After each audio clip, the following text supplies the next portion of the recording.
Hey champions, this is Arian, Tyson out of St. Louis, Missouri, representing Slick Town to the fullest, and I'm just coming back at you to shoot a video this morning. I woke up and outside it looked like snow here in St. Louis. I just spent about 10, maybe 15 minutes getting snow off my car. You know, it's amazing. You know, as a child, you enjoy that, the snow, but you know, when you become an adult, you just don't have the same feel for the snow as you used to. So, but nevertheless, I'm a winter baby, so I actually appreciate the snow. It's the ice I have a problem with. So, nevertheless, I'm just grateful for traveling mercy. And for those of you who are watching this and, you know, you're out on the roads, you know, just be careful, take your time, and you know, my prayers that you make it to whatever your destination is safely. But I wanted to talk, and I'll keep this brief. You know, yesterday, you know, for those who haven't heard, you know, we lost a great man yesterday. We lost a leader, visionary, pioneer, trailblazer, a man who had been sick for quite some time, but his legacy, there's that word again, legacy, his legacy cannot be destroyed, and I'm referring to Mr. Nelson Mandela. He passed yesterday at the age of 95, and he was one of the greatest champions of nonviolence and also ending apartheid on the African continent, more specifically his native country of South Africa. And his impact reached outside of South Africa. It reached outside of the continent of Africa. You know, it reached globally. And I've said it before, and I'll say it until I believe otherwise, that everything that we do has an impact on what our legacy will be. He stood up for what he believed. The one thing that I respect more so about Nelson Mandela is that he was not afraid. He was not someone that played small ball, and that's what I really want to talk to you about today briefly. You know, and I want to encourage you, for those of you who have a dream, for those of you who, you know, want to step out on faith, stop playing small ball. And let me preface my comments. What I mean by playing small ball is playing it safe, you know, staying comfortable, you know, not you know, being afraid to, you know, get your hands dirty, being afraid to, you know, get your feet wet, so to speak. You know, a lot of people that play it safe and just specialize in being comfortable, what happens to them is that their dreams, not only do they defer, they die. And then not only that, they live their lives. They if they're fortunate to get to, you know, old age, then they have a lot of regrets. More importantly, those people that play small ball, they frown upon people that think big. They frown upon people who dream big. And you know, either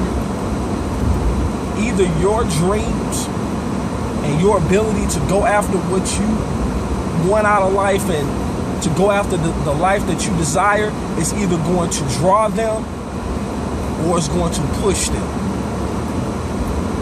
And so remember, everybody's not meant to go with you on your journey. You will be fortunate enough to have 1, 2, maybe 3 people that will be with you every step of the way. But everybody's not meant to go with you. And that's something that I've learned. You know, and that's something that the life of Nelson Mandela really taught me. You know, because, you know, he, 27 years of his life, if not more, but 27 specifically, were taken off his life because he refused to play small ball. You know, he refused to be comfortable and play it safe. You know, he knew that he had a voice in this world. He knew that he deserved to be heard. He knew that a light needed to be shined on South Africa, that change was necessary there. And so he did. He became, one of the greatest champions. Obviously in America, we think about, Dr. Martin Luther King and, others who were champions for nonviolence. But even in the midst of all the blood that was shed during that era of apartheid in South Africa, where we read about a nation really being divided, where you weren't even safe walking up and down the street or walking down the road in South Africa. He went against conventional wisdom and was instrumental in change coming to South Africa, and ultimately change coming throughout many places in the globe. It was not a fluke that he became the first president of South Africa after apartheid. It wasn't a fluke that he won the Nobel Peace Prize, just like Dr. Martin Luther King did. But you have to be willing to take a stand. And for those of you who have a dream, you have to be willing to take a stand on your dream. You have to understand that everybody's not going to go with you. You have to understand that you have, time, you don't have a lot of time. All of us are not fortunate to live 95 years like Nelson Mandela did. But we do have the opportunity to be a blessing and be of an impact to a world that is, terribly misinformed, and a world that, really needs to wake up and pay attention.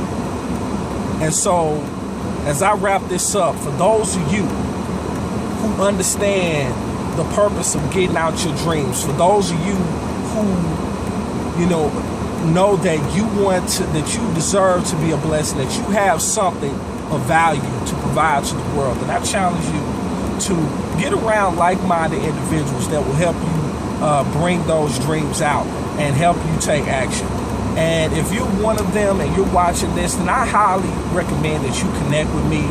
And, I want to plug you into our team. I want to put you on the team, because, we're ready to welcome you with open arms. We're ready to help you get your dreams out, because we believe that, change is necessary. And by all means, click the link below. Have a blessed day, and we'll talk to you soon.